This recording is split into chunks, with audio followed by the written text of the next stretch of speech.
test.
Hi. Hi, how are you doing? This afternoon. What's up? I'm this afternoon. Oh, are you? You got all afternoon? Well, just 1 hour.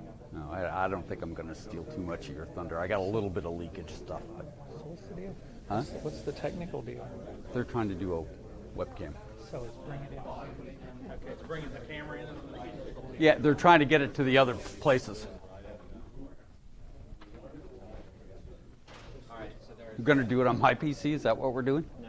Oh. I think we got it. The dampening power. Oh.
Yay!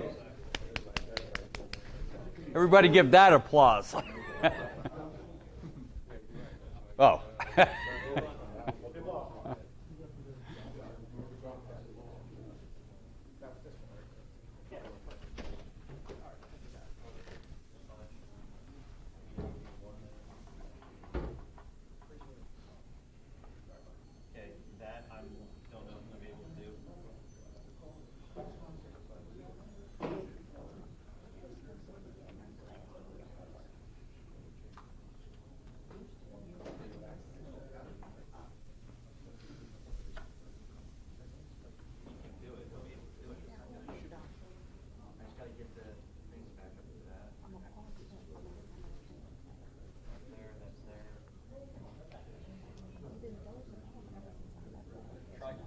There we go. That was awful slow, but I got it. There we go. Okay. All right. So I think we finally have things working now, and there's my name and my email address. If you want my phone number, I'll give you a business card a little after. But we're going to talk about back to basics today, and like I said, I kind of relate to this old guy. You know, I've been learning about new technologies for a long time now, and now it's your turn, okay? There's all sorts of new stuff coming down the pike, like remote PHY, 10 gigabit full duplex, Think about that. Think about the whole spectrum from 5 to 1 gig being forward and reverse. Okay? So, there's lots of new stuff coming down the pike, and, I just can't keep up with it anymore, so it's up to you guys now. But we're going to start out. We're going to talk about some of the real basic stuff first.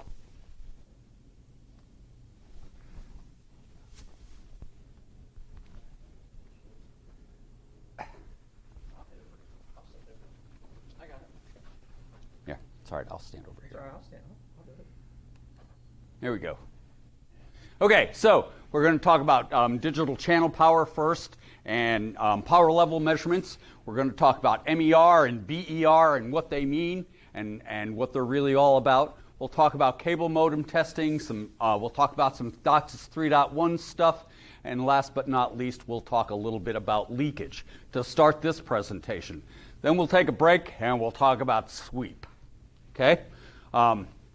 So when we talk about channel measurements, channel power measurements, in the old days when we used to measure analog carriers, we measured across a really narrow bandwidth, okay, a 300 kilohertz bandwidth, and we used peak power measurements to measure that carrier.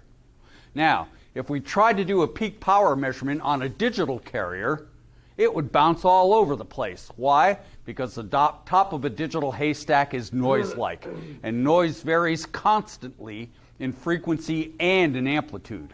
So what we do instead, in order to get a stable, repeatable measurement, we take power measurements in increments all the way across the bandwidth of that digital carrier. And then once we're done, we add all of those measurements up and average them. Okay? And that's the difference between a digital power measurement and an analog carrier measurement. And if you look on a DSAM, the DSAM gives you the power measurement right at the upper top right of the screen. And if we're talking about OFDM power measurements, we've got a little bit of a problem here, because power is bandwidth dependent. And when we say we're measuring, say, a digital carrier is 10 dBmV, we mean within a 6 megahertz wide bandwidth. It's understood, okay? So power is bandwidth dependent. So in other words, if I took a measurement of a digital carrier across a 30 kilohertz bandwidth, it would be a lot different than if I took the measurement across a 4 meg wide bandwidth, even the same carrier, right? So power is bandwidth dependent, and what we need is a way to equate the power in a 96 megahertz wide carrier to the power in a 6 megahertz wide carrier. And here's how that's done. See all these different power measurements? They're all in 6 megahertz wide segments all the way across the 96 megahertz. So in other words, we take 16 different measurements, right? 96 divided by 6 is 16. We take 16 individual power measurements, and then we take the average of all of those. Okay, and that's how the average power of an OFDM carrier is calculated versus the power in a 6 megahertz wide carrier.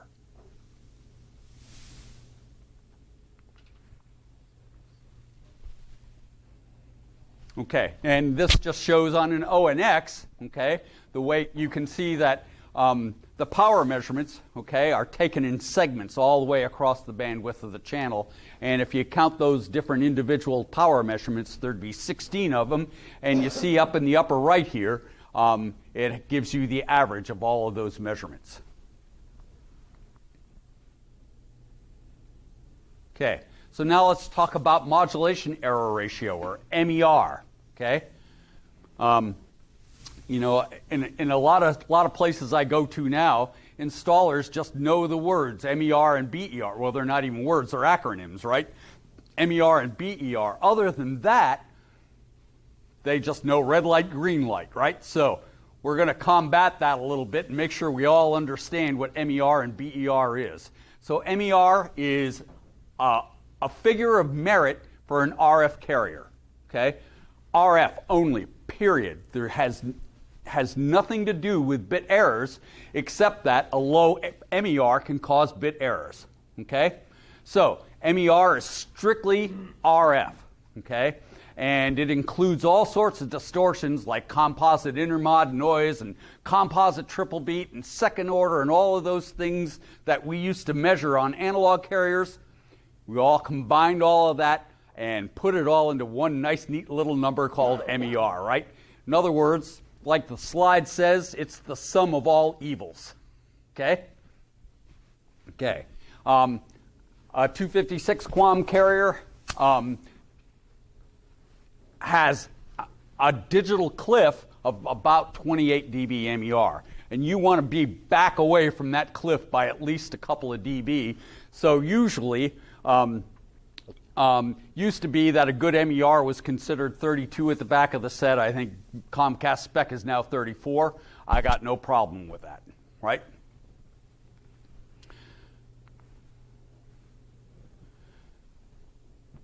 So let's talk about QAM carriers a little bit and how MER gets calculated.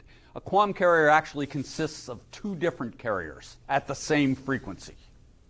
Okay? So in other words, if you're talking about channel 87, for example, at 603 megahertz, there are actually two carriers at 603 megahertz. They are 90 degrees out of phase with each other, and because they're out of phase with each other, we can detect those two carriers individually. Does that make sense to everybody? Okay. And also the carriers are amplitude modulated as well. I forgot to mention that. So when we take a look at what are called polar coordinates, and this is like 8th grade math stuff. I don't know if you guys remember this or not, but I mean, I remember doing this in middle school, right? Polar coordinates. And so if we have polar coordinates and we think of the two axes, the x and y axis, as the two carriers, you can see that we have two carriers. One's called the I carrier and the other one's called the Q carrier. And the I carrier can either be in phase or out of phase, 180 degrees out of phase. And the same with the Q carrier. You can see that it can be at 90 degrees or at 270. Make sense, everybody? And you can see that there are amplitude steps on each one of these individual carriers. And let's see, what else did I want to say? Oh, the phase of the carrier is represented by the direction based on the zero line, and amplitude is based on distance from the center point. So in other words, this amplitude is higher than that one. Does that make sense, everybody? So what we wind up with, if we want to transmit a 1011, say for example, first thing we're going to do is we're going to split those two bits up into two equal parts, okay? And we're going to take the 10 and modulate it on the in-phase carrier, and we're going to take the 11 and modulate it on the Q carrier. And you can see that on the in-phase carrier, I have an amplitude of 1, and that amplitude of 1 represents a 10. If it were a 11, it would be at amplitude 2, okay? If it were a 00, the in-phase carrier would be shifted 180 degrees out of phase, and it would also be at amplitude 2. Does that make sense, everybody? So we've got the first 10, and then we modulate the 11 on the Q carrier. And you can see that the Q carrier is at 90 degrees, and it has an amplitude of 2, right? Now, the sum of this carrier and this carrier is that. Okay? And when a QAM modulator modulates those carriers, okay, it modulates them so that that target falls exactly where it's supposed to. Does that make sense, everybody? And then we go through your crappy HFC plant and things start to happen. Okay? Yours isn't crappy, they all are. Okay? All right, so what happens is once I go through your plant, right, and I encounter some impairments, what can happen is first of all, the phase relationship of these two carriers may not change, but the amplitude might, okay, for example. And you can see that the amplitude changed. In other words, it got a burst of ingress, and it caused a little bit of amplitude change here and amplitude change here. And now the new sum is here instead of here. Does that make sense to everybody? And that distance represented by that blue arrow, that's MER. The closer the symbols all fall to the center, the higher your MER is. The further they fall apart from the center of that target, the lower the MER is. Does that make sense to everybody? And the problem happens is if you're at a digital receiver and these two carriers are so far out of whack that they fall into the next decision boundary, what happens is the digital receiver spits out a 1111 instead of a 1011. What do you get? What is that? It's a bit error. Does that make sense? So MER has nothing to do with bit errors except that low MER can cause bit errors. Does that make sense?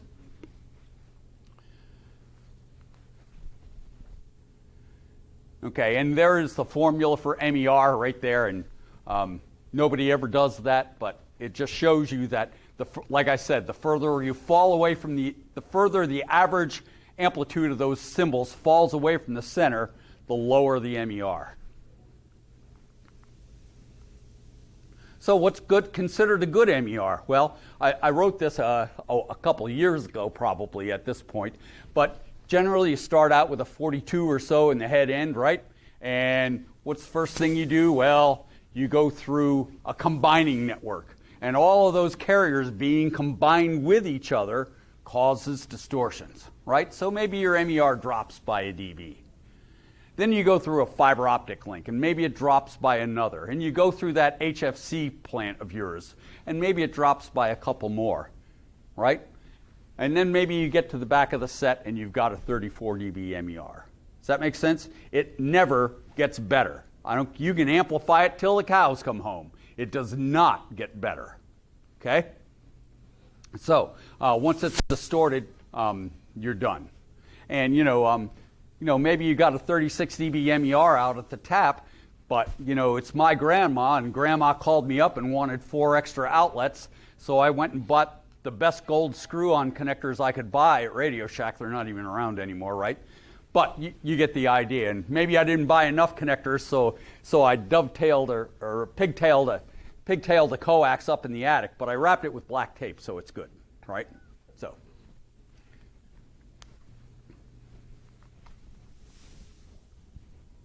All right, so there's MER on a DSAM.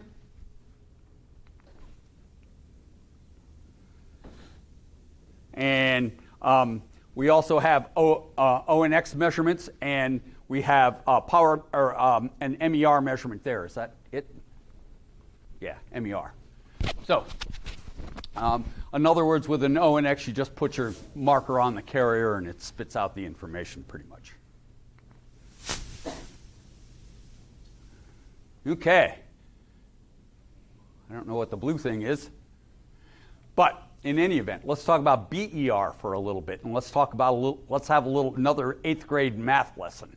Okay, so when we talk about exponents, okay, there are negative exponents and positive exponents. So in other words, if I say 10 to the third, it means 10 times 10 times 10, right? 3 tens, and that's 1,000. If I say negative exponent, what that means is 1 over 1,000. Does that make sense? And when we're measuring bit errors, we measure them with negative exponents. And I think you can see that the higher the negative exponent, the better off you are, right? 1 e to the minus 9th is 1 error in a billion bits, right? And 1 e to the minus 10th would be 1 error in 10 billion bits, and so on and so forth. So the higher the negative exponent, the better off you are. I think that's all I want to say about that.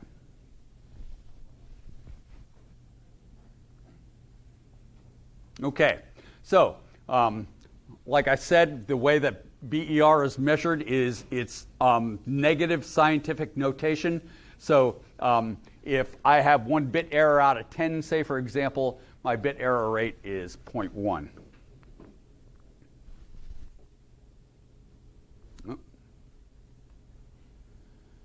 Okay, so how does forward error correction work? Okay, in your set-top boxes and your modems.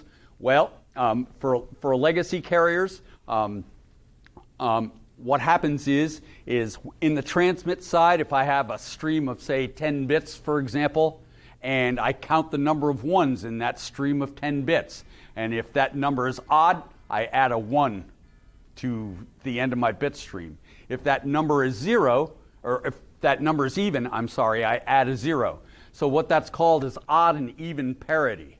And that's what I do. And it does add some overhead to your bit stream, but it allows for forward error correction, as we'll see here in a minute.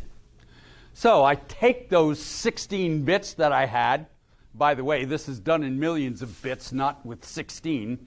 But I stack those, I cut that 16-bit stream up into 4 parts, and I stack those parts up on top of each other, right? And you can see, there's my bit stream right there, just separated and stacked up on top of each other. And I add parity bits both to the rows and to the columns. And I add those parity bits to my transmitted bit stream. And at the receive side, oh, and by the way, sorry, I forgot one thing. And by the way, we take parity of the parity bits, and they have to match. Okay, so if I've got odd parity on my rows, I have to have odd parity on my columns. You can see I just add those extra bits. The squares got a little bit distorted because of a new version of PowerPoint, but you can see I just add those bits to my original bit stream, and then at the receive side, the receiver does the same thing. It takes all of those bits and stacks them up against each other, and it checks all of these parity bits. And you can see, for example, on the top row here, I have a 1011. So that's an odd number of ones. That means I have an odd parity bit there. See that? But my bit error is right here. And I can tell where the bit error is because my parity doesn't match either on the rows or the columns. And I can triangulate and tell which bit is the bad bit. Does that make sense to everybody? And if I can tell which bit is the bad bit, what do I got to do to fix it? Flip it, right? It's either a 1 or a 0. And if it's an error, if it's a 0, I make it a 1. If it's a 1, I make it a 0. See how that works? The problem lies when you have more than one bit that's errored there. Then you can no longer find which bit's in error, and you have post-bit error rates, right? So we have pre- and post-bit errors.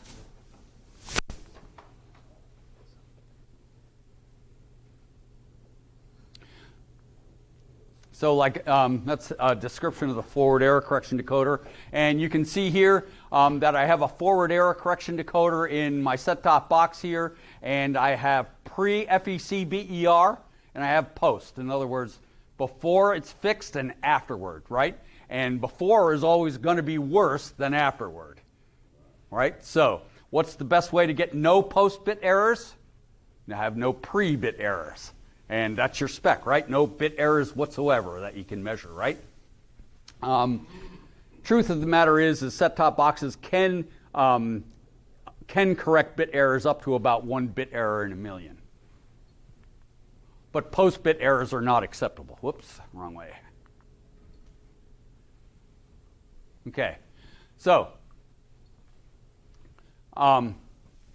pre-bit errors are errors that have occurred before the or measured before the FEC, and post is errors measured after the forward error correction. Post errors are not acceptable, and like I said, the best way to have no post errors is to have no pre-errors. Keep hitting that wrong button there. Okay, so you can see on a DSAM that a DSAM also gives you pre- and post-bit errors.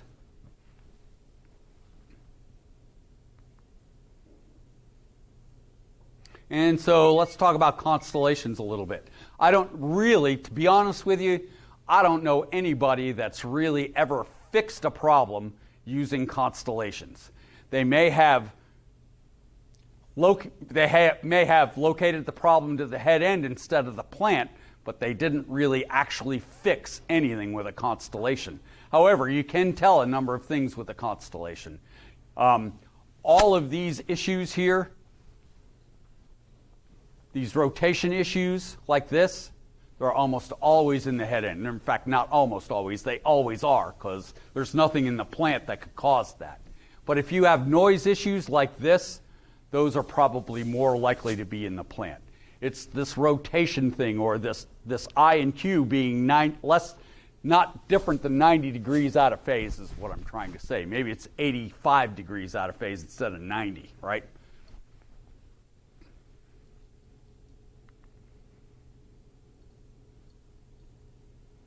And there's a DSAM Constellation for 256 QAM. What do you think that's going to look like with 4096 QAM? Going to be pretty much useless, right? Because it's going to be one big blob of light. Okay, so intermittence. You know, we all see intermittent problems, right? And the best way to look for an intermittent problem is with what's called a statistical measurement. In other words, a measurement over time. And that's one of the things that we can do here.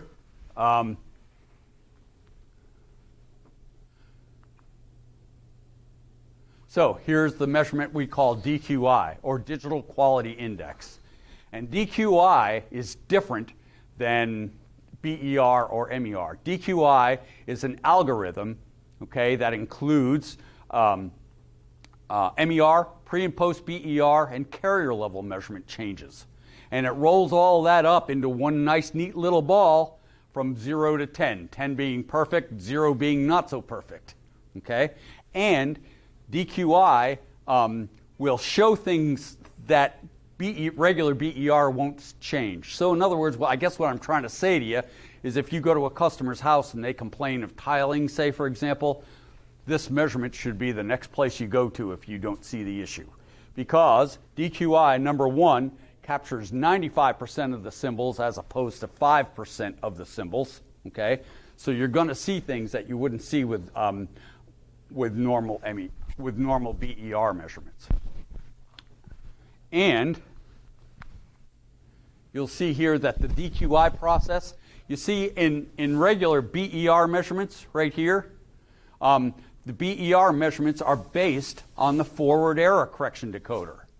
Now, what meters do, and by the way, this is not just us, this is VX, this is XM1s and 2s, I don't care what it is. The meter looks at the forward error correction decoder and makes estimates based on how hard the forward error correction decoder is working. So it looks at the forward error correction decoder and says, I'm not working too hard at all, must not be any pre-bit errors, right? That's the way it works. And again, that process only samples about 5% of the symbols. And you can see here the DQI process completely divorces itself from the forward error correction decoder. You can see that all of the incoming symbols are sampled and fed to the DQI measurement machine, and then also we get information from the decoder, and we use that to calculate DQI.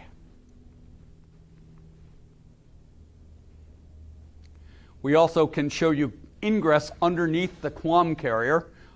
This is an example of a DSAM. In other words, if you have ingress underneath the QAM carrier, you can see it with the QAM ingress measurement. And with an ONX, it kind of looks like this. And what you can see here is underneath that carrier there, you can see that red hump in the noise floor there. That would show up. And for example, if that noise is constant, you can see it. If there is a spike and then disappears, what happens is you see the spike rise up in the red noise floor, but it decays slowly. Because otherwise, maybe you just see it and it's gone and you didn't even really see it. Or maybe you happen to have your eyes looking a different way when it popped in and out. But with the ONX expert, the ingress would pop up and then, like I said, decay slowly. So at least you get a chance to see it and to identify it. Okay? And that's called persistence. And I see a couple gray beards in here, right? But persistence in the old analog spectrum analyzers also used to have persistence. And it's very much like that. Okay, a smart scan. So smart scan does this. It takes your two tilt carriers, your high frequency and your low frequency, and if there's a big difference, it normalizes the two, okay? And then just draws a line across the peaks of all the carriers. So what do you have? Frequency response over your whole network, right? And even if you're at the end of a 200-foot drop, you can still see the frequency response of the system, not just the carrier levels. Does that make sense? It's sort of like a poor man's sweepless sweep, I guess.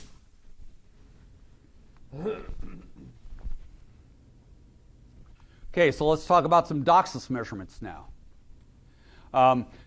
This is an old DSAM screenshot, but basically the first thing that happens when you do a modem test is that it comes up and gives you RF levels of all the upstream carriers and all the downstream carriers. And I know that that's only 8 downstream carriers, and we all have a lot more than that now, but that's all a DSAM is capable of. There's also a table view in a DSAM where it lists on a table all the levels and MER and BER of all the carriers.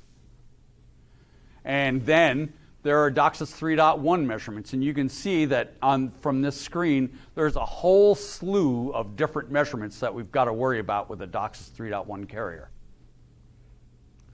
So let's talk about that for a little bit. Okay, so what are some of the goals of DOCSIS 3.1?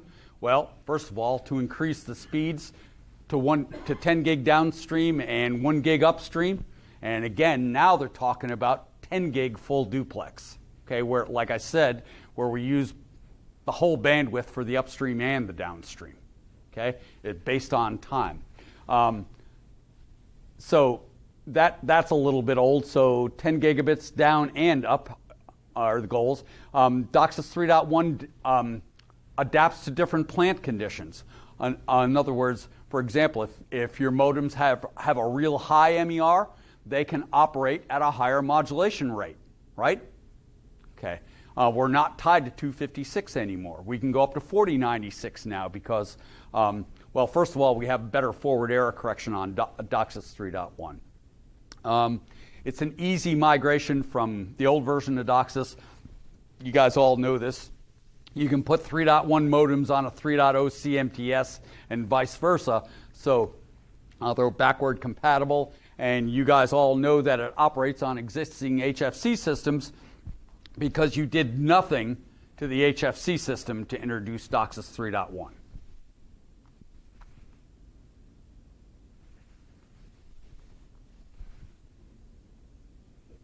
All right, so DOCSIS 3.1 uses what's called OFDM carriers. And OFDM stands for orthogonal frequency division multiplexing.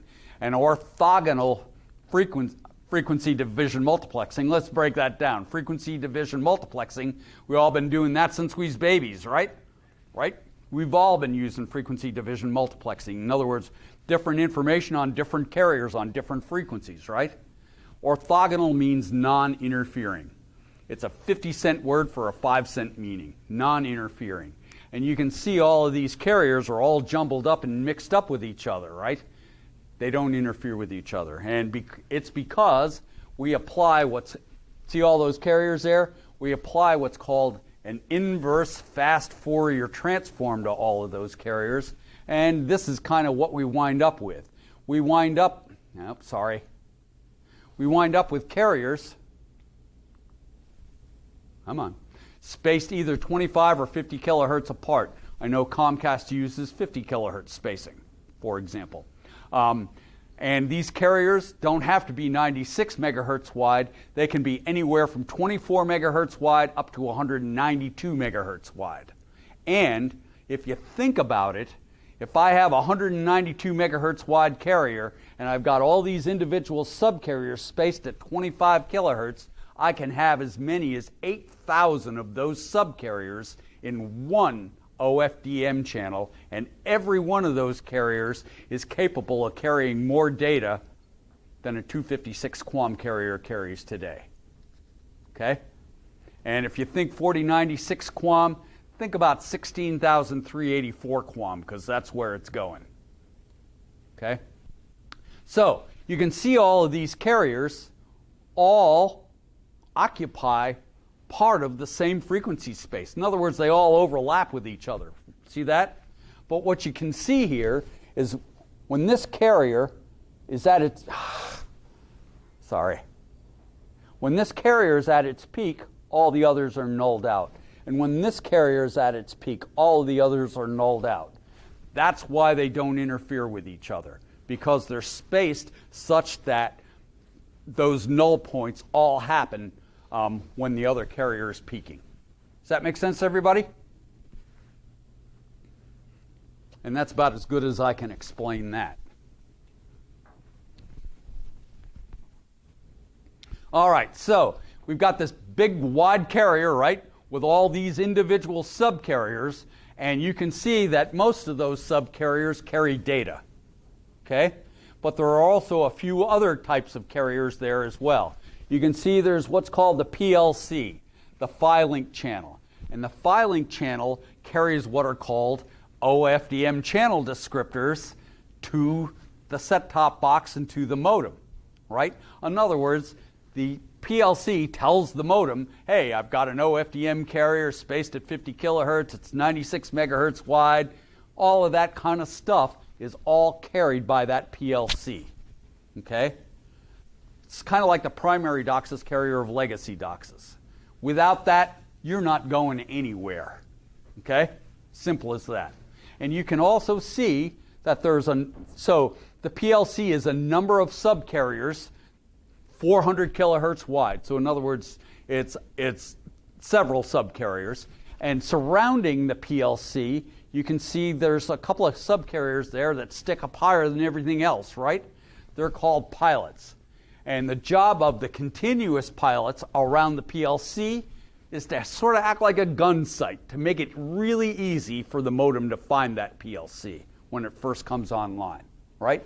So it scans that whole OFDM carrier looking for that specific configuration of continuous pilots sticking up and the PLC in the middle, okay?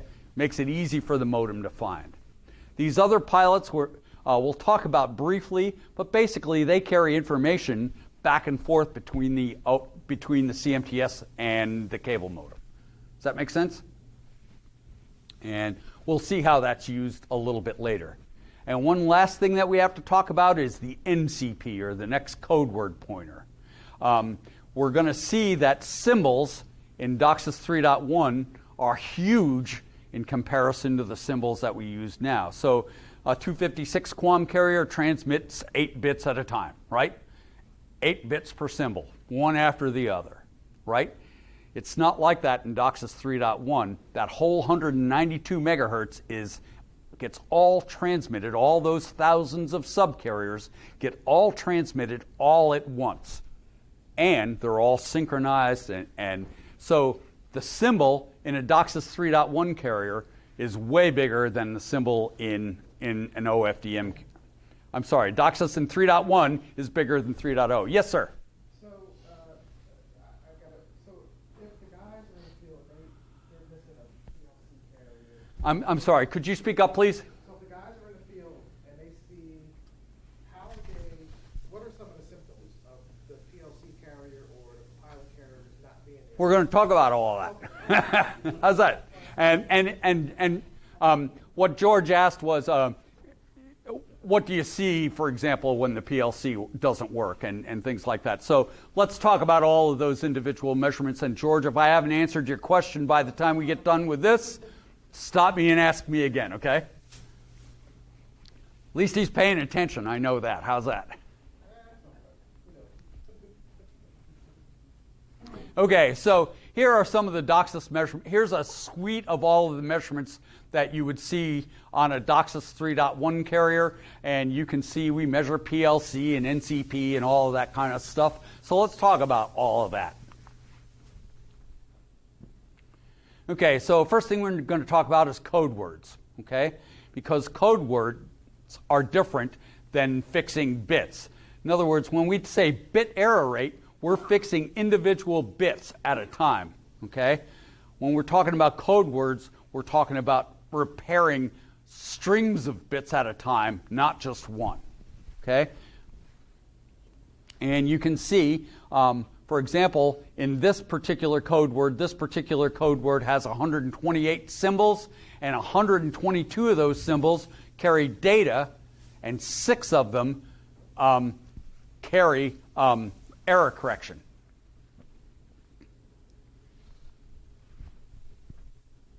So if I have a 7-bit symbol, for example, it doesn't matter whether 1 bit is an error or 6 bits are an error. The whole symbol is toast.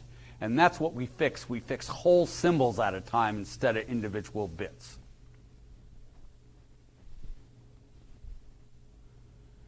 Come on.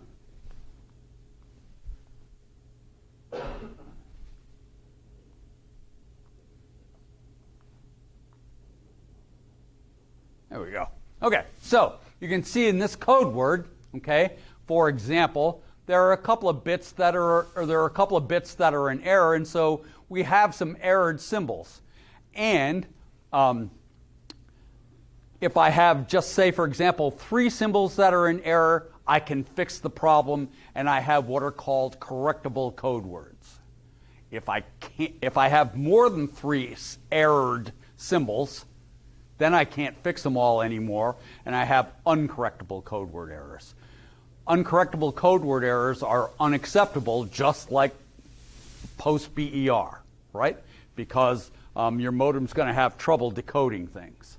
So again, in this example, three symbols in error, I can fix them. Any more than that, and I get uncorrectable code word errors. Does that make sense? So when we measure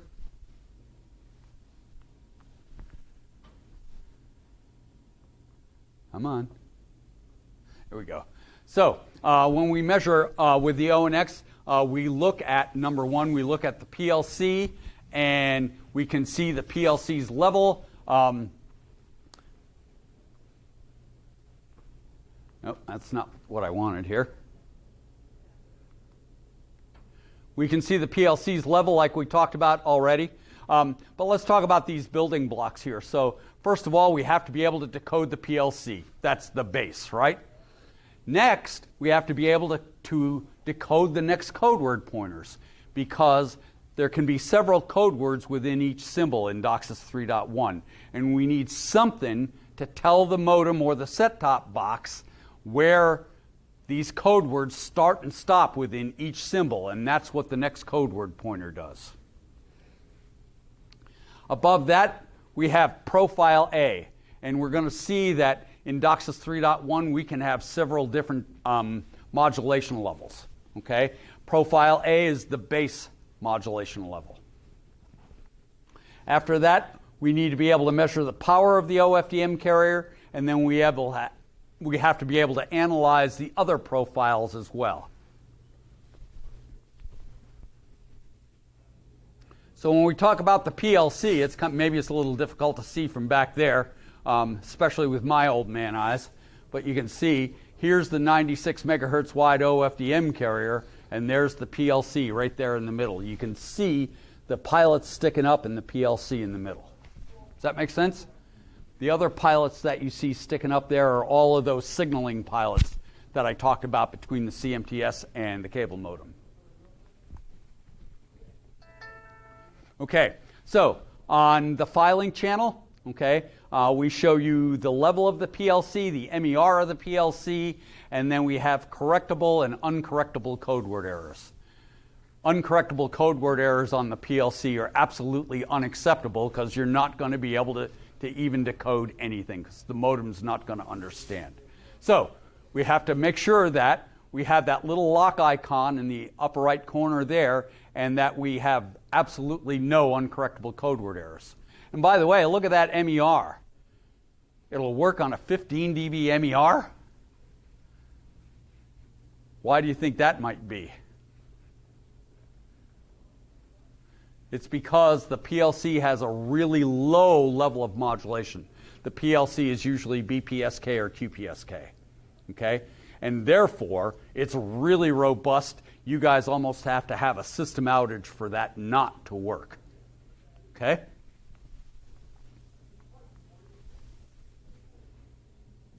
Okay, next code word pointer. And like I mentioned a little while ago, this is frequency on the vertical axis, and this is time on the horizontal axis. And this are all the thousands of subcarriers from the start frequency to the stop frequency. And you can see that I have a number of code words within each symbol, right? Each one of these vertical stacks here is a symbol. And this next code word pointer at the top tells me where that boundary and that boundary is. And this code word pointer tells me where that boundary and that boundary is. And you can see these two have two code word pointers because there's two boundaries. This symbol has only one next code word pointer because there's only one boundary. See how that works? So the next code word pointer, without the next code word pointer, the modems or the set-top box is not going to understand where the symbols start or where the code words start and stop within each symbol. So the next code word pointer tells the modem where those junctions are, where those boundaries are. Without the next code word pointer, the modem can't decode the signal, and again, you're done before you ever get started. So in looking at the next code word pointer, again, you're looking for there to be no uncorrectable code words and for that lock icon. Now let's talk about profiles for a little bit now. That didn't come out right.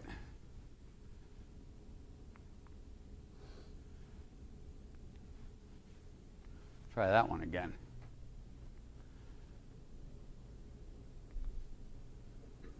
Well, I don't know what happened to that slide, but that's what it's supposed to look like. But in any event, you have 4 profiles, okay? And to keep it simple, profile A could be 256 QAM, profile B might be 1024 QAM, profile C might be 2056 QAM, and profile D might be 4096 QAM, or 1048 QAM, not 1056. So you've got all of these different levels of modulation. And the higher you go in modulation, the more data you can carry in the same amount of bandwidth. Does that make sense? Higher you go in modulation, the more data you can carry in the same amount of bandwidth. So it's to your advantage to go to 4096 QAM if you can, right? So what happens is when the modem logs onto the CMTS asks the modem, what's your MER?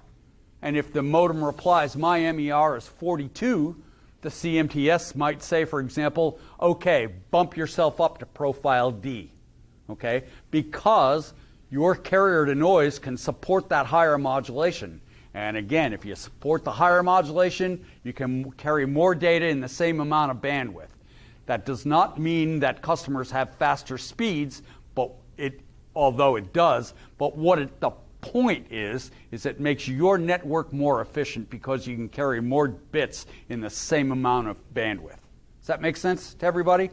So again, the goal is not for faster speeds, it's for network reliability. So, and as I understand it, right now, Comcast only has one profile, and that's profile A, and that means that all of those carriers are 256 QAM.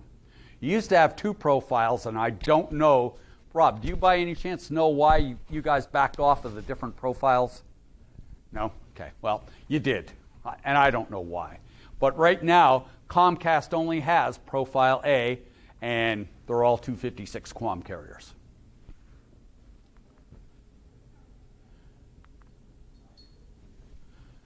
Truth of the matter is it can get a little bit more complex than that.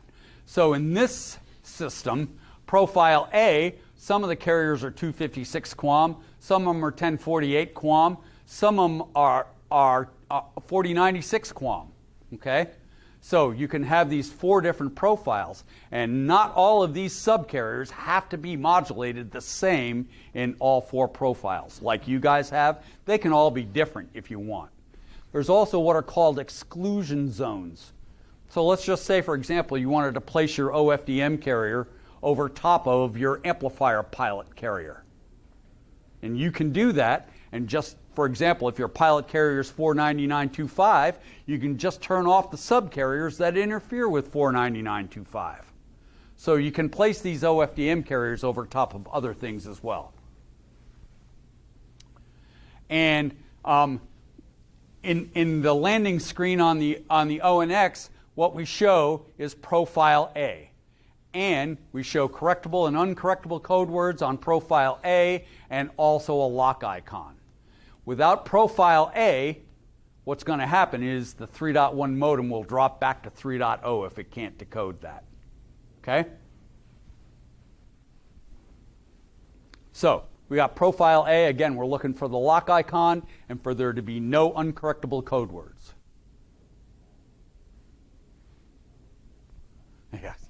I never know whether it's going to switch or not because there's a little bit of a delay. It's perfectly acceptable to see some correctable code words on profile A. Okay?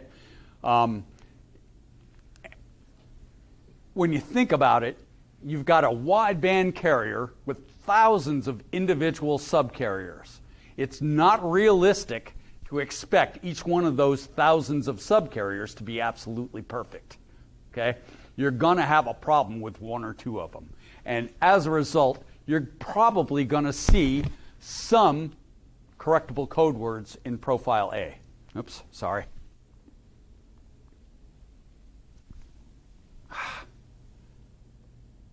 You're probably going to see some correctable code word errors in profile A, and that's perfectly acceptable. It's different. I mean, we're not talking about 6 megahertz wide QAM carriers anymore. This is a whole different animal. It's wideband, has thousands of individual subcarriers. It's not the same. Okay? You can expect to see some code words on profile A. Level makes a difference on whether or not you have correctables or uncorrectables. Okay? So in other words, maybe if you maybe measure the same place at the end of a home run, for example, and maybe you only have 0 dB MV on the OFDM carrier, but yet you go back and you have some correctable code words, but you go back to the tap where you have 15 dB of carrier level, and there are no correctable code word errors. So it depends on level as well. Again, I just want to get you used to the fact that there's going to be probably some correctable code word errors on profile A. Again, look for the lock icon and for there to be no uncorrectables. Now, as I described a little while ago, we can analyze different profiles at different locations. So say, for example, if you have profile D at the tap, right, you're operating as high a modulation as you can go, and then you go down to the ground block and you're at profile A, I hope you guys understand that something went wrong in between, right?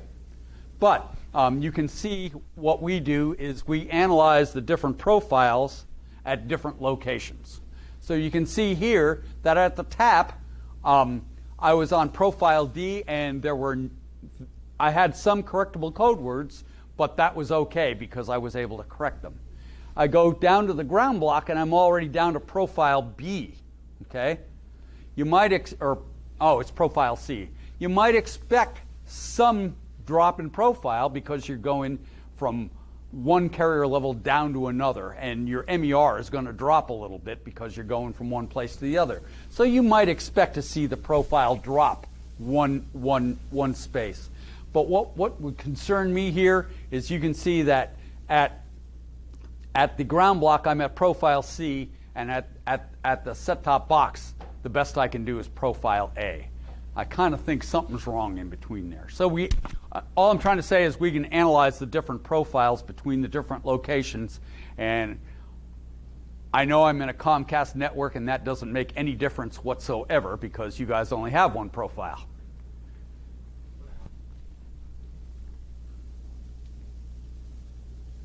Okay. We've already shown one of these measurements before, and there are the measurements of the 6 individual segments, the 6 megahertz wide segments of the carrier. There's the measurements. But what we also show you is we show you MER variation on all of those thousands of subcarriers, by the way. In other words, that's the bandwidth of your OFDM carrier. And we show you the MER variation on all of those individual subcarriers. And quite frankly, what you're looking for is a nice tight line like this.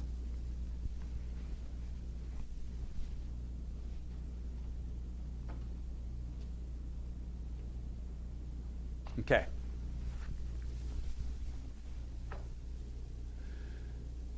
Okay, so we also have some other measurements here on the landing screen.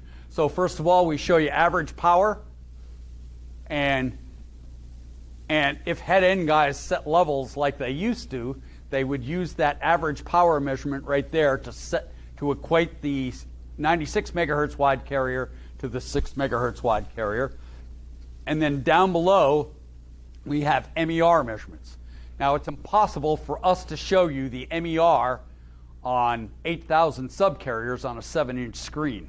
So what we do is we take the average of all of the MERs of all of the subcarriers and display the average right there. Okay? Then, and this is probably one of the more important measurements on this screen, is we show you the lowest MER of 98% of the subcarriers. In other words, if I have, say, for example, I can't see it because I'm an old guy, but for example, I have a 45 dB MER there, right? If I have above a 35 dB MER, the forward error correction decoder is going to take care of the rest. So that measurement's really important. It's called the MER 2 percentile. And I'm sorry these slides got mixed up. I had to convert them. So it's just a little summary of just what we just talked about. The PLC, the NCP, and Profile A, all of them look for the lock icon and for there to be no uncorrectable code words. And then, of course, you got to analyze different profiles at different locations. And this is something that you might see in the field. Notice here, for example, that one of the things that failed is the MER on the PLC. Why? Why did it fail? Because the level's minus 15. And you can see that the MER pretty much failed all over the screen. But it's still, even though it's at minus 15, it still works on Profile B. Okay?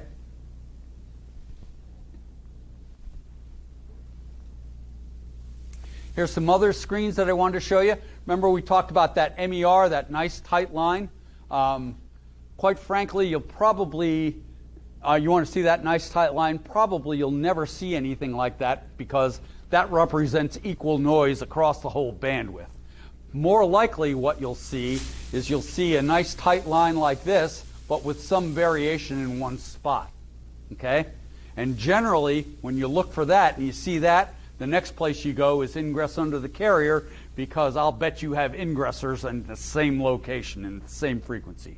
For example, I was in Chicago and I had a nice tight line like that, except for, like I said, one spot in the whole 96 megahertz varied a lot.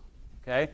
And then when you looked at ingress under the carrier, there was LTE interference right in that same frequencies, right on those same frequencies. So if you see a lot of variation in MER, go look at ingress under the carrier, and then also we show you the in-channel frequency response of the whole 96 megahertz.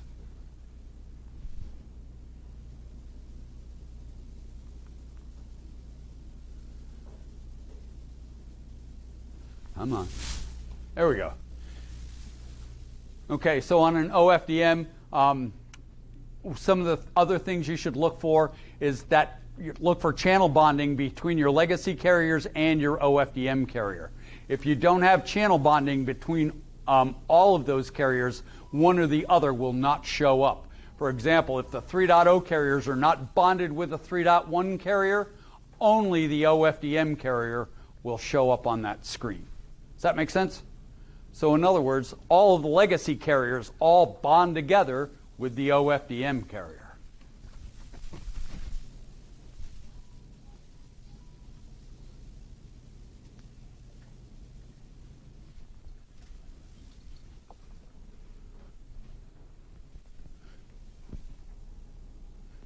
And this just is a downstream check of some of the legacy carriers. In other words, I put my marker on a legacy carrier and I get the same old measurements that we've been looking at for a long time here. So, what else we got? Oh, so also, not only are the measurements made, but they're made over time. So in other words, what the meter will do is it will record over time MER, pre and post BER, and level changes over time, not just on the channel that you're looking at, but on all channels in the background. So in other words, even though I've got a marker on this carrier, it doesn't matter. All of these carriers are all being monitored simultaneously. And you can put your marker on a different carrier and you can see that for as long as you've been in that measurement, it's been tracking MER, BER, and level changes over time.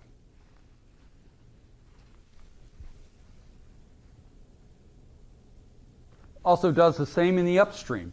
And in the upstream, we show you carrier levels, we show you in-channel frequency response, and we show you transmit levels over time, and we show you pre-equalization coefficients. And these pre-equalization coefficients should correspond to what you do with scout flux.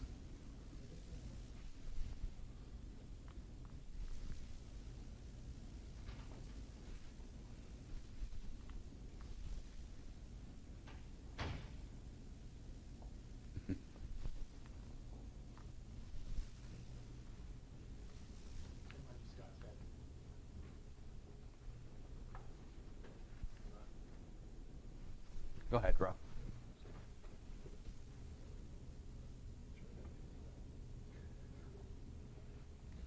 Okay.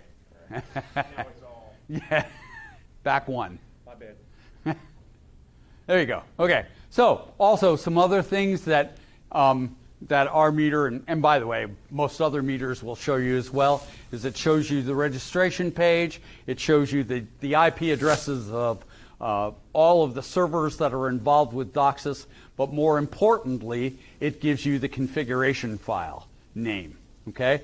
So in other words, for example, when I have two different ONXs, one's provisioned and one isn't, right? One gives me a walled garden configuration name, and the other one gives me 1 gig speeds. Okay? So, it shows you the registration file name. You can do ping tests through the modem, and you can also do packet loss tests back to the CMTS. Okay? But the meter has to be provisioned in order for those things to work. And the meter also has to be provisioned for this to work. And we can do throughput speeds through the modem, okay? And a couple of things have to happen for this to work. Number one, the modem's got to be provisioned. You can't do throughput testing without a provisioned modem, okay? The other thing is you have to be pointed towards a throughput server. And I happen to be aware that in the software that controls all of your meters, they hopefully are all pointed towards a specific throughput server, so that is on your network, by the way. And so you should all get pretty consistent results testing throughput speeds through the modem. Okay? For example, my meter is provisioned for 1 gig at my house. Okay? And I happen to know it's provisioned for 1 gig, and every time I do a throughput test, I get 985 meg every day, all day long. Okay, that may be different in a dense network like yours. I mean, I live in Hooterville. You know what I mean? There's not too many things around me except a couple of farms, but I get 985 meg all day long, and 43 upstream. And think about I get 985 meg. Think about 10 gig in both directions. How cool is that? All right, let's talk about some leakage stuff. And you guys all know what leaks are, and cable systems can be compared to water systems and all of that. And if it leaks out, it's probably leaking in, right?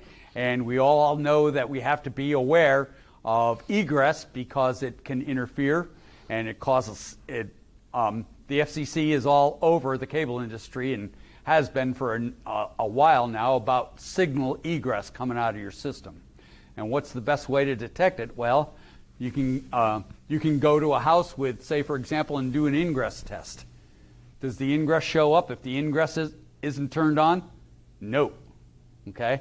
So the point is with a pressure test, you can pressure test the drop just like a plumber pressure tests a water system by injecting water into it, right? So that's what a pressure test does. And the advantage is the ingressor doesn't have to be present in order for you to find the leak. Does that make sense? Okay. For example, I know that I used to work for Secor when Secor manufactured amplifiers long before Eris bought them, right? And we would have training classes, and in these training classes, one of the things that we used to have techs do was set up a network. And we had amplifiers mounted in these pedestals with wheels, and we threw these pedestals at them and some cables at them and said, go to town, right?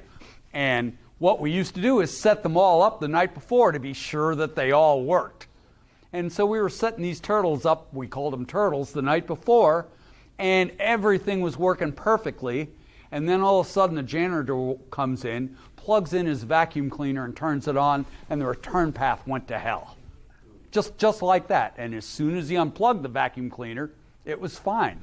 So the point I'm trying to make is sometimes just by using normal leakage detection methods, you don't always find the ingressor because the ingressor isn't always present. Does that make sense? With a pressure test, you don't need that. So,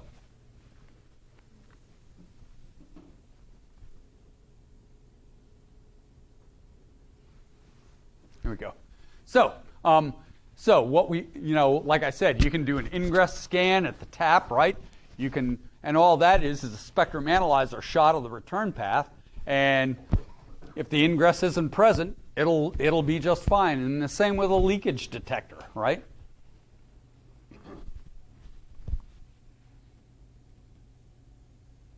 So, what are the key benefits to pressure testing? It detects potential sources of ingress, whether or not the ingress is present. Okay,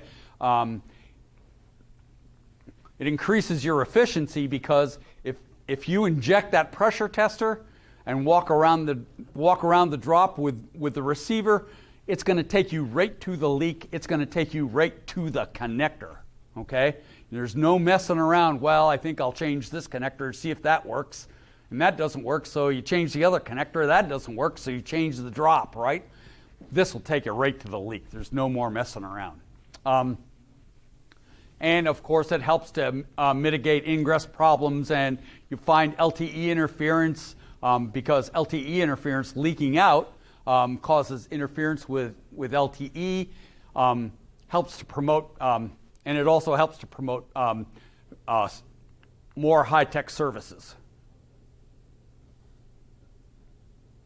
So what do you need to make all of this happen? Well, you need the pressure tester, right? So you inject the carrier into the drop, right?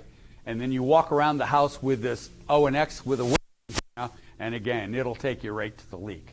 And if it takes you to a splitter, say for example, with 5 connectors on it, you can use this near field probe and it'll tell you which connector it is. Okay?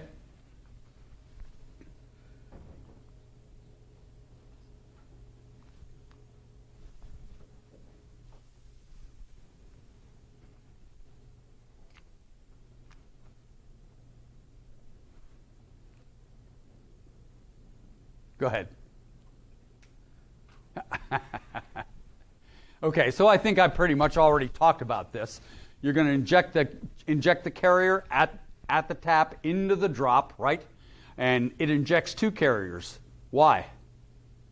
Does leakage appear the same on all frequencies?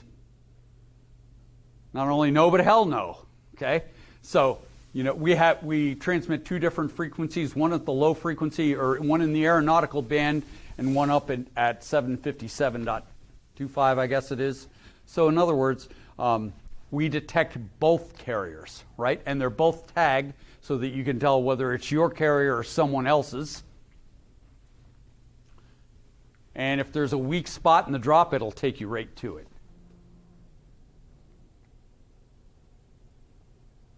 Come on.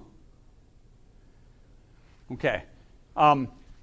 There's really no concern with the high level of injection causing problems with the equipment because, quite frankly, the equipment is used to seeing 100 carriers at 15 dB, so one carrier at 40 isn't that much different, right? Okay, and this slide again just describes what I told you. First of all, you connect. I knew it. It works when you don't want it to. You connect the pressure tester to the drop. You walk around the house with a receiver and the whip antenna. And first of all, you can see, these tags light up if they're tagged, right? Because they may not be your frequencies. And there's also a threshold setting here. You can see that we set this threshold at 5 microvolts per meter. I'm here to tell you that's too high. Okay, you might want to go down to 1. Okay, I had to when I did this, and I did it in my house, and I had 200 feet of cable that were with 4 or 5 splices in them, and I loosened the splices. I had to loosen them pretty significantly to make the leak happen over 5 microvolts per meter. So I would knock that squelch down to 1. And you can see that the meter will sound off anytime these carriers get above that threshold line, and the nearer you get to the leak, the louder it gets. You guys get the picture. You guys have all done this, right? And that is it for this presentation. So, what questions do you have? Sleepy, huh? All right. Why don't we take 10 minutes, and then we'll start with the sweep presentation after that. How's that leak?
that problem, but you would never see that problem without sweeping. If you just set the band edge carriers, you're going to miss things like that.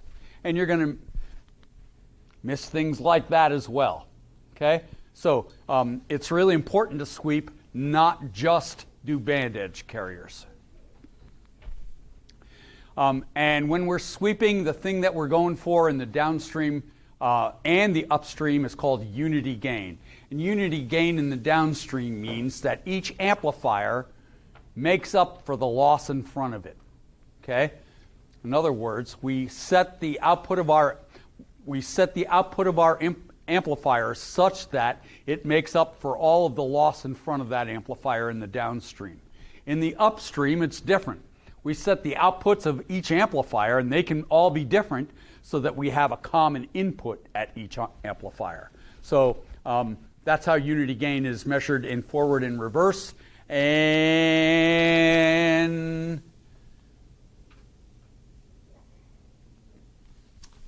yeah, so we need to maintain unity gain because unity gain is it's a trade-off between carrier to noise and distortions. If we make carrier to noise better, we make the distortions worse. If we make the distortions worse, or we make the carrier to noise better, and vice versa. I guess I don't know how I said that, but you guys get what I mean, okay? And so what we're trying to do is operate in that zone, that window, where both carrier to noise and distortions are minimized. And if you don't set all your amplifiers up to be the same, for example, in the downstream, those distortions and that carrier to noise go to hell in a handbasket in a hurry. I mean, 1 or 2 amplifiers, that's all it takes, okay? And what we're going to be looking for is we're going to be looking at a difference trace when we look at sweep. Where, in other words, we're going to store a reference at the node every morning, and then as we go out through our amplifier cascade, we're going to be comparing what we have, say, for example, at the 3rd amp in cascade to what we had at the node. And what we're trying to do is make them the same output. And so when you sweep, what you get is called a difference trace. And it's a difference between the reference that you took at the node in the morning and the trace that you have at the amplifier you have, right? What do you want that difference to be if you're going for unity gain? 0, right? You want that trace to be perfectly flat. Well, the truth of the matter is you're going through your HFC systems. There are going to be amplifier anomalies and cable anomalies, and you're going to, like I said, you're going to find all sorts of things like cracks in the cable and bad terminators and things like that. But what you're trying to do is make that trace flat. And the way that sweep response is measured is it's measured the difference in dB between the peak and the valley, right? And normally, the expected flatness is n over 10 plus 1, but that depends on a couple of different things. Number one, what's the noise figure of the amplifiers that you're using, and what are your system specs, right? But generally, the overall thought was n over 10 plus 1. So if you're at the 10th amp in cascade, right, it would be n over 10, right? So that'd be 1 plus 1 is 2 dB peak to valley. Does that make sense? And quite frankly, a lot of times it's 1.5 plus 1, or even 2 plus 1, okay? So again, that's system specific. I can't really tell you what that is. Okay, so let's talk about sweep transmitters first. I know this is vendor specific, but I got to describe this so that I can describe how the sweep system works. So we have an SDA 5500, which is a forward sweep transmitter, and we have an SDA 5510, which is a reverse sweep transmitter. So generally, the 5500 is found in head ends, okay? And in other words, the forward sweep signal is just combined with all of the other downstream signals that go out of the head end. In the return direction, there's usually a 5510 in each hub site. Why? Because the RF can't go backwards through the hub site back to the head end. So there's generally a return sweep transmitter in each hub site. The 5500 is capable of return sweep, but only one user at a time. Okay? The DSAM can measure not only carrier levels, but sweep points as well. We're going to see that the big job of this sweep transmitter is to measure the carrier levels and insert sweep points so that you can measure points in your frequency spectrum where you don't have any carriers. So say, for example, if you build an 860 system, right, but there are no carriers past 750 yet. If you don't have carriers past 750, you can't sweep that part of the spectrum, right? And so when you go to add carriers up above 750, they may or may not work. Well, the idea of a sweep transmitter is put sweep points between 750 and 860 so that you can measure the frequency response of that new spectrum as well. So again, what the 5500 puts out is a combination of sweep points that get measured, and you also measure your carrier levels as well. Channel plans are critical in the downstream. If you don't maintain your channel plans, some head-end tech is going to walk over to that sweep transmitter and go click. That's how they're going to fix it. I'm telling you, been at it for 45 years now. That's what head-end guys do. So the 5510 is return sweep only. There's generally one in every hub site, like I said, and it's capable of 10 return users at a time instead of just one. And instead of using carrier levels and sweep points, the return path only uses sweep points, and we'll talk about that in a little while. And here's the lash up. You can see that the 5500, its output is simply combined in with the downstream path, and you can also see that the input to the 5500 also is there, right? It has an RF input. And the reason for that RF input is because the 5500 will monitor carrier levels. And remember, your sweep trace is a combination of sweep points and carrier levels. So if channel 13, for example, drops off by 2 dB, that's going to show up in your sweep trace, right? But the 5500 compensates for that, right? So if channel 13 drops off by 2 dB, the 5500 will add 2 dB of compensation to that particular channel. That's why you have an input on the input to the 5500. Does that make sense to everybody? Okay. On the return path, you can see that the meter transmits return sweep.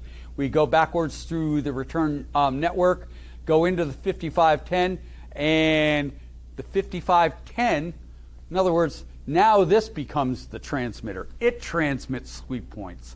So the 5510 gets the information from the field unit, puts it on a sweep trace, digitizes its own trace, and then sends it out into the field. So in other words, the ONX transmits the sweep points, goes backwards through the network. The 5510 takes those sweep points, puts it in a sweep trace, and sends it right back out into the field again so that you can see it, right?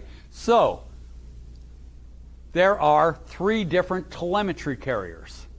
There is a forward telemetry carrier from the 5500, and there's a forward telemetry carrier from the 5510, and then there's a reverse telemetry carrier from the ONX or the DSAM back to the head-end transmitter. So there's 3 different telemetry carriers or data carriers that are involved. And again, for reverse to work, I have to have this data carrier to transmit upstream. This takes the sweep trace, and then I have to have a forward upstream telemetry carrier as well. Okay, we also have a new sweep transmitter. The main difference between the new sweep transmitter is we have 16 different inputs on the reverse sweep transmitter. So in other words, you don't have to combine a lot of nodes on each port. You have 16 different ports that you can do that with. Also, this sweep transmitter is accessible by Ethernet. The old ones weren't. If something changed, you had to go to the head end and reprogram it. Okay, this you can control via Ethernet.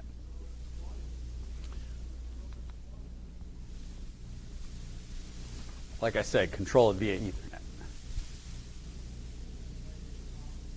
Okay, and as I said a little while ago too, the forward sweep is a combination of your carrier levels and injected sweep points by the sweep transmitter. And you can see that I got a couple of analog carriers in this particular system that are left, and I can use those as measurement points. And I have some open space here in my spectrum, so I insert a couple sweep points there so that I can measure those as well. And then out here I've got some more empty spectrum, and I also have the OFDM carrier, and I can also use the OFDM carrier as a measurement point, or 16 separate measurement points, right? One every 6 megahertz. Okay, so the downstream sweep channel plan, like I said, is a combination of carrier levels and sweep points. The sweep transmitter inserts sweep points in unused areas of the spectrum. The sweep transmitter measures carriers and compensates for that, like we talked about a little while ago. And once a reference is stored, the meter displays the variation of all of those points across the entire frequency spectrum. In other words, it's going to show you the difference from your reference. And in the reverse, the sweep plan looks like this. In the reverse, it's different because in the reverse, all of our carriers are bursted carriers. In other words, they're there sometimes and sometimes they're not. So what that means is that we can't use the carriers in the upstream for return sweep. So all we can do is use sweep points. So when you set up a reverse sweep point, or I'm sorry, a reverse sweep plan, all you do is you set it up to at a start frequency and a stop frequency, and it fills up the whole spectrum with sweep points, right, from 5 to 40, and then you just go back and turn off the ones that interfere with your downstream or your upstream DOCSIS carriers. And one other thing that I want you to notice, and this is important, notice that there are sweep points between each one of those carriers. You can add sweep points in the return path between the carriers without causing code word errors in the upstream. Okay? You just got to be careful about levels. Don't insert it too high.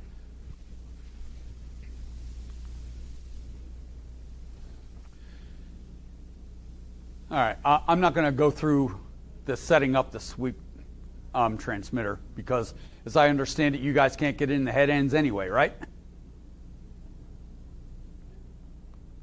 But basically, you have to set up all of the downstream carriers so that, you know, if it's a digital carrier, you set it up as digital. If it's analog, you set it up as analog and CW and so on and so forth. And like I described a little while ago with the reverse sweep plans, there are no channel references involved, only sweep points. You choose a start and stop frequency, and sweep points can be inserted with up to 250 kilohertz resolution, and then carrier conflicts are just edited out or deleted.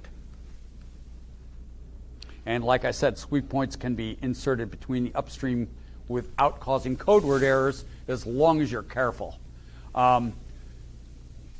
We'll go through that.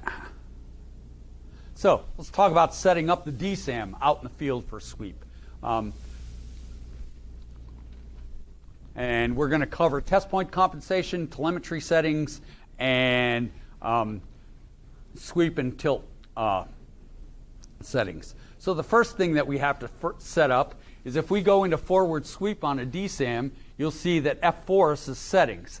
And if we press F4 and go into test point compensation, you can build what are called test point compensation files. I think. There we go. So if you look at a test point compensation in the DSAM, we have a file manager. So you can set up test point compensation for all your different types of amplifiers. For example, if you have some amplifiers with 30 dB test points and 20 dB test points, you can set up a test point comp file for each one. And then just choose between the comp files. You don't have to go through and reprogram everything every time you go to a different amplifier. So basically, you're going to set up a test point compensation file manager anytime you have different levels or different injection levels in the upstream.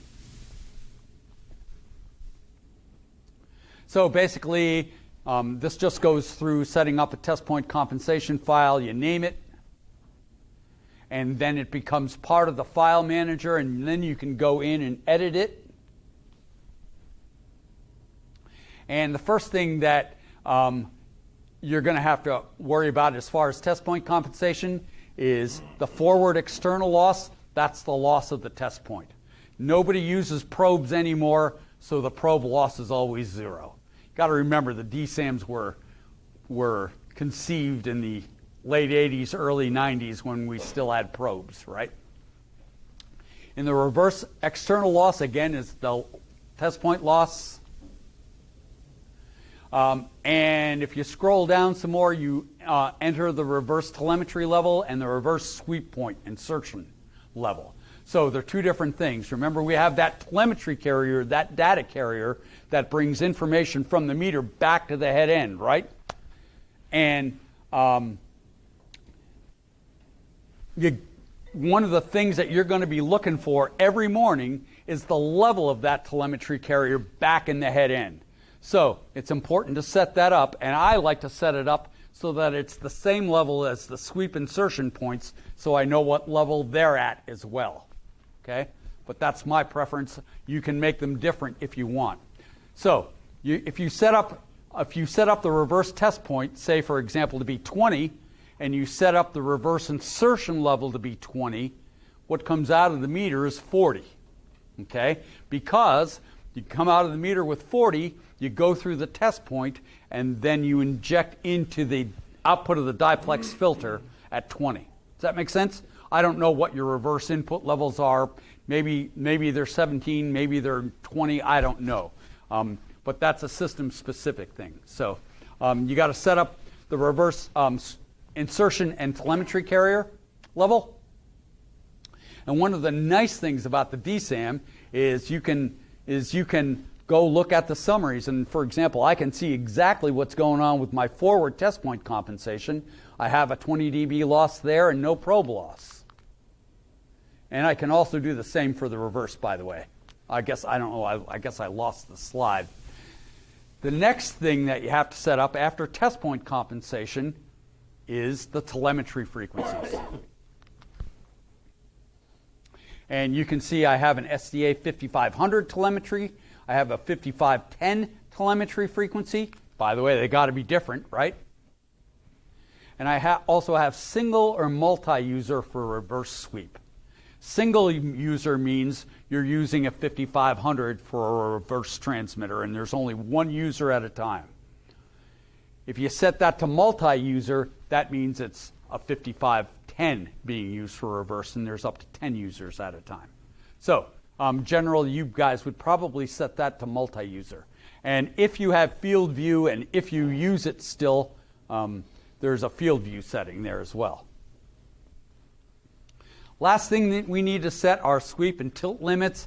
I hardly ever have my tilt compensation on. That's more of an old days kind of thing. Not too many people use that anymore. But down below, if you scroll down from that same screen, one of the things that's really important here, it says is reverse sweep port, and in this case, it's port 1 is bidirectional. And what that means is on the meter, the sweep is going to come out of port 1, and you're also going to monitor the downstream on port 1. In a lot of the older amplifiers, you had to have a separate injection cable and then monitor the downstream. And that would be port 2 is bidirectional.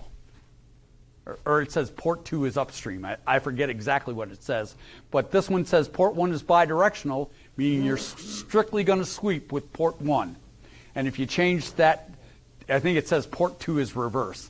Then that means you inject with port 2 and you monitor the downstream with port 1. Does that make sense, everybody? Okay.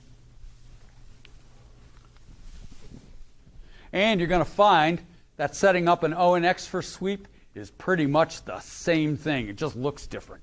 On an ONX, you have 3 different tabs at the top. You have absolute, referenced, and alignment. And if you go into the sweep configuration of the ONX, the settings are exactly the same. Why? Because an ONX works with the old sweep transmitters. Okay? It's exactly the same technology. And there's the test point compensation file manager.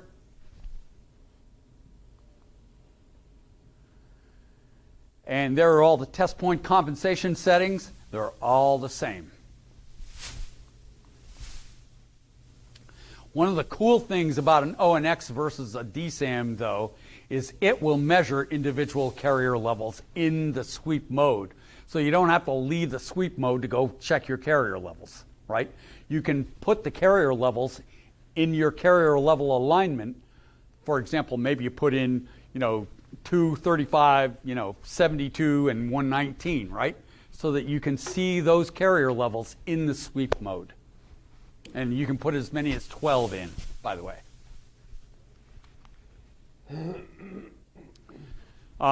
Storing a new reference is just like the DSAM. So let's talk about forward sweep. So first of all, you're going to begin at the node, and you're going to take a new reference every morning. In other words, you're going to go to the node, you're going to set up your carrier levels, and make sure that they're right, and then you're going to store the reference. Going to take a new reference every day. Used to drive my boss crazy because when he rolled in at 9 o'clock, I'd be hanging off the same pole every morning while he drove by. He could never understand that I had to take a new reference every day. Okay, I usually store a reference and then view it at 2 dB per division. Generally, you're going to do raw sweep at 10 dB per division, store the reference, and then go to 2 dB per division. Going to sweep all the active ports on the amplifier, compare them to the reference, and then store your sweep results, and then upload it to a database. So some of the forward path considerations, it's a diverging system. In other words, it's point to multi-point. Unity gain is at the output of the amplifiers. It consists of fixed signals, video, audio, digital, and CW carriers. The system noise is the sum of the cascaded amplifiers. So if you're, node plus 6, it's the sum of those 6 amplifiers, the node in those 6 amplifiers, and compensates for the losses before the amp, like we described. So in this case, you can. This is an old slide too. You can tell by the levels, but you can see that I have a 22 dB loss in front of this amplifier, and so this amplifier is going to make up for 22 dB of cable loss. This amplifier is going to make up for the passive loss of that directional coupler plus this cable loss, and this amplifier is going to make up for that passive loss plus this cable loss, right? So that we all have the same levels at the outputs. And the inputs are all different. So here's what a raw or unreferenced sweep trace looks like. In other words, these are all your carrier levels and all your sweep points combined, and it just draws a line across the peaks, basically, and fills in the bottom, right? So this is what a raw sweep trace might look like.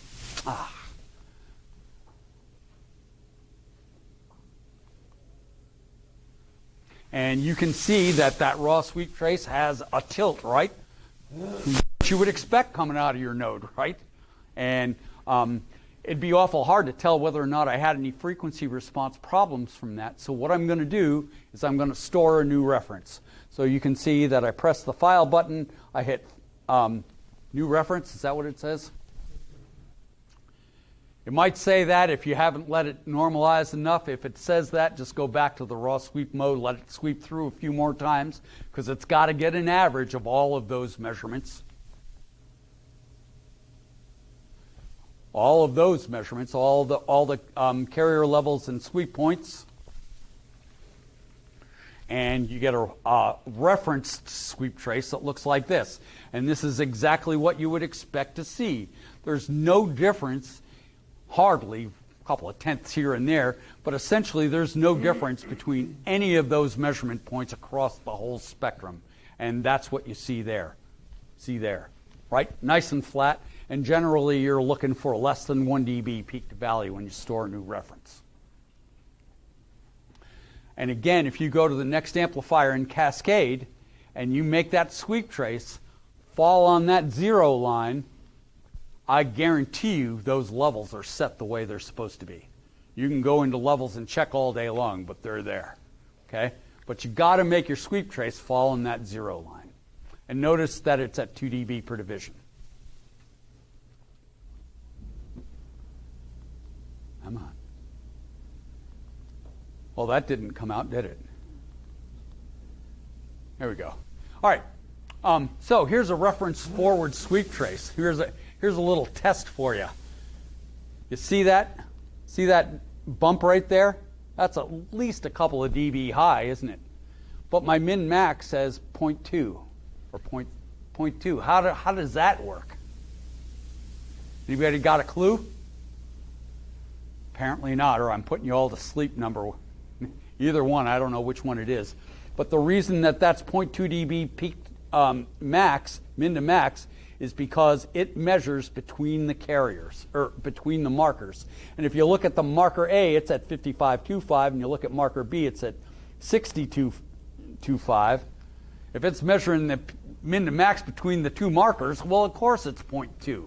And if you took this marker B and moved it out to 750, that would change to probably 3 dB peak to valley.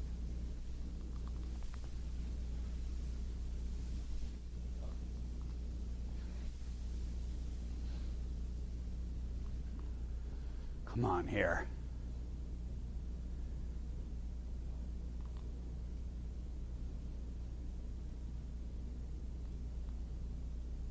Okay, so there's what raw sweep looks like on an ONX. And it has a reverse tilt because I took this at my desk, not at an amplifier. Okay, so that's what the carrier levels look like at my desk in my house. And this looks a little different, first of all, because it doesn't have the tilt that you might expect to see at a node, but you can really see the analog sticking up out of that sweep trace a lot better. And there's what it looks like referenced, right? Same as the DSAM.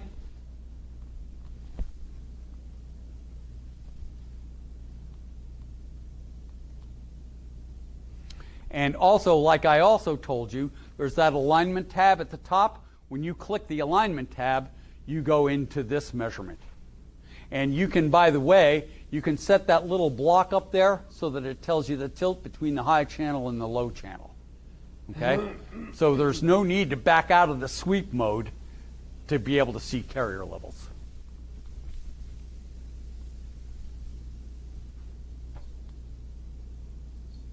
Here's just some examples. There's a notch or a suck out off. Again, might be caused by water or a bad equalizer. There's the wrong tilt compensation. And there's sweepless sweep. Sweepless sweep means you're strictly using the carrier levels themselves as measurement points. There are no sweep points involved. So therefore, you don't need a sweep transmitter. But the downfall of sweepless sweep is if one channel drops out, that's what you get, right? There's no compensation for that dropping out that the sweep transmitter does.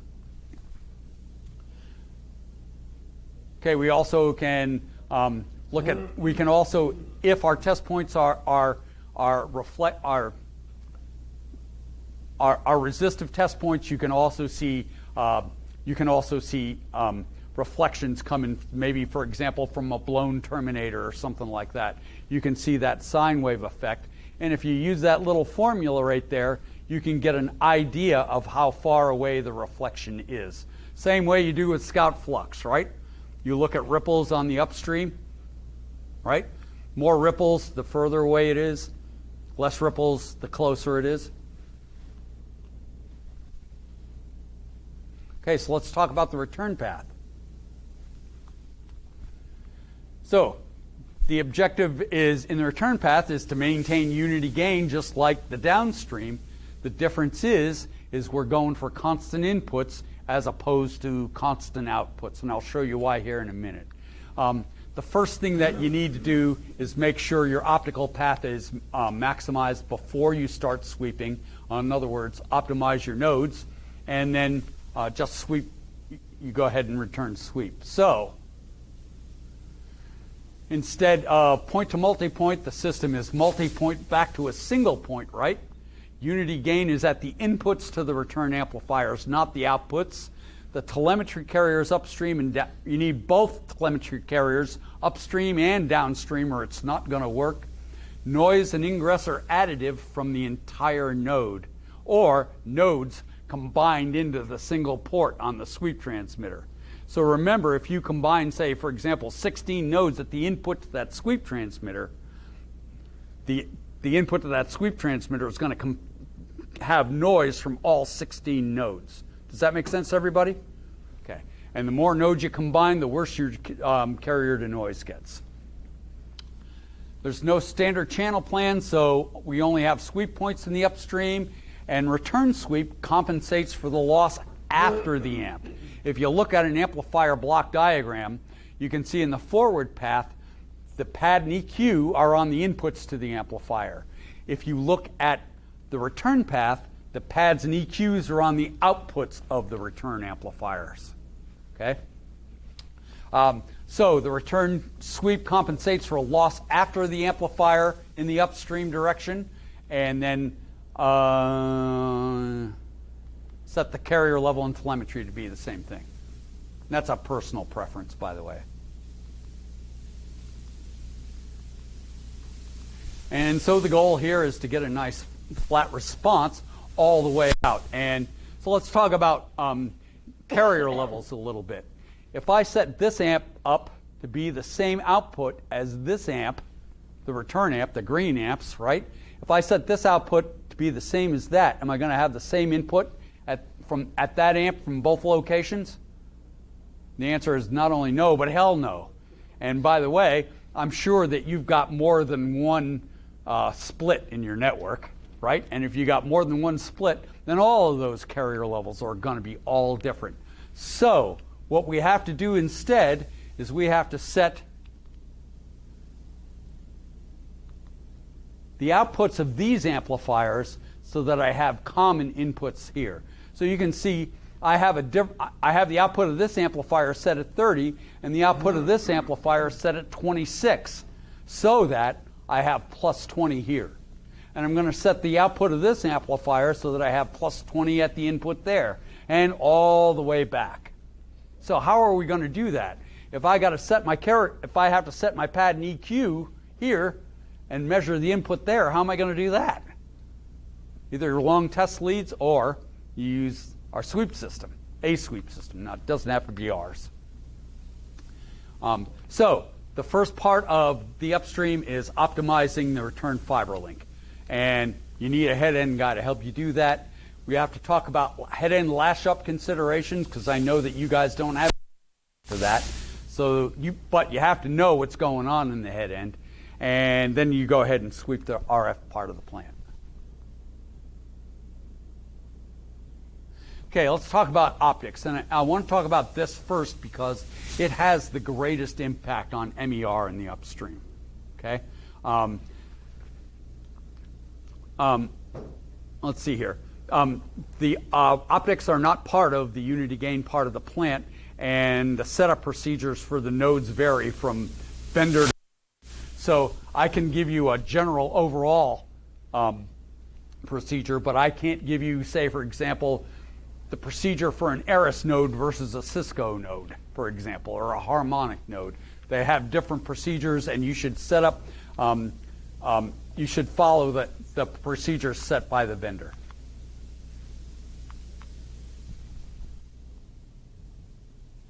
Okay, so the first thing that we're going to talk about here is fiber, okay?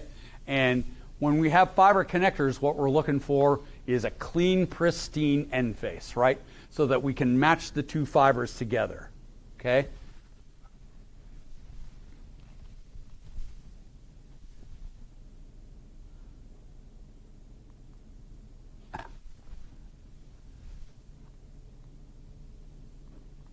Come on. Yeah, just yeah, hit that. Wait.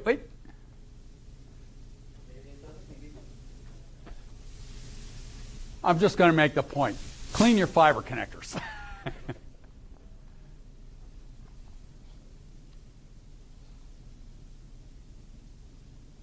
One more. One more. There we go. Okay, so we're looking for that nice clean end face, right? So that we can make a nice clean connection. If there's any dirt in that fiber, what's going to happen? I didn't know these slides were going to slow it down so much. Sorry.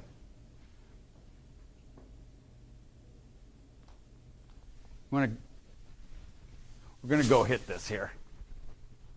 I lost my helper.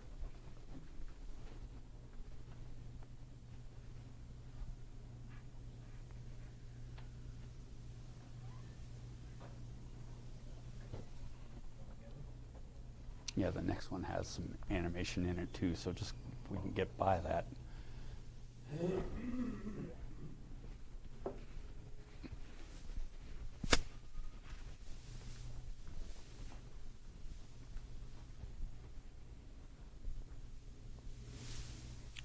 They asked if I had some animation in these slides, and I said no, but I forgot about these couple slides here.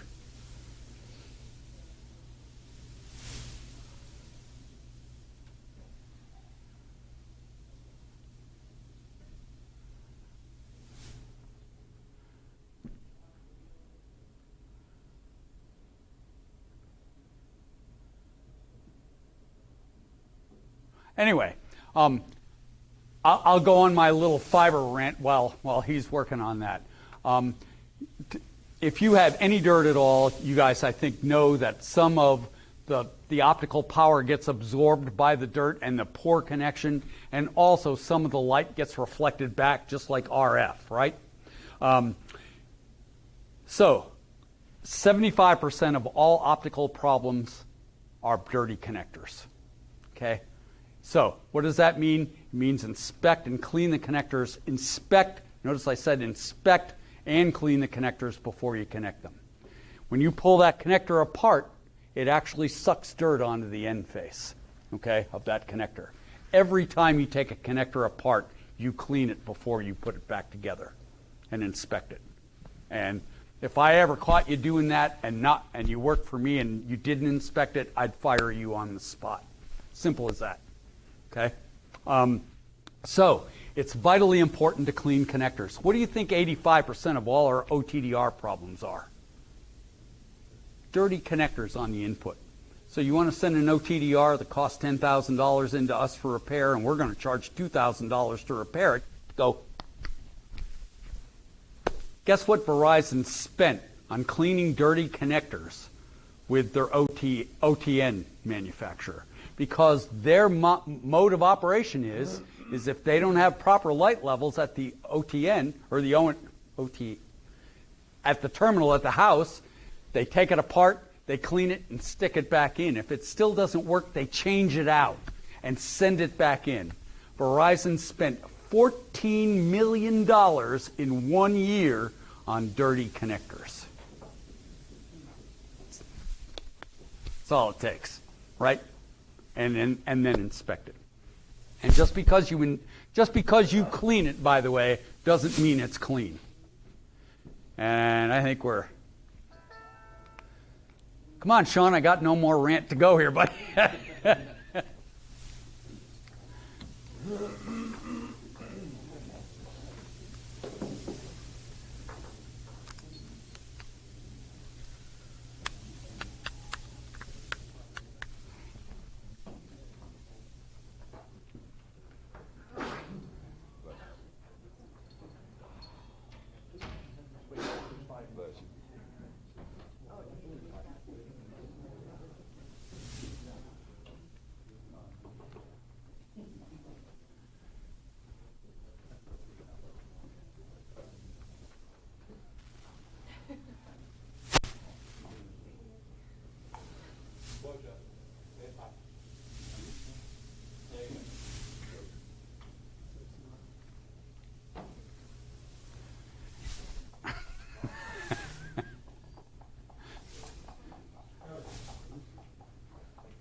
Sorry about the technical difficulties.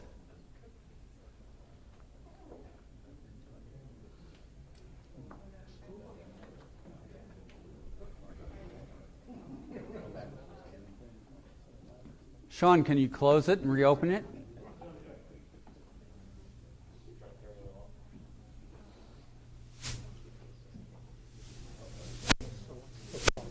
What's the problem he's encountering? I had some, because we're doing this webcam thing, I had some video in the slides. So the video has to go. I have video. It has to go. Thank you.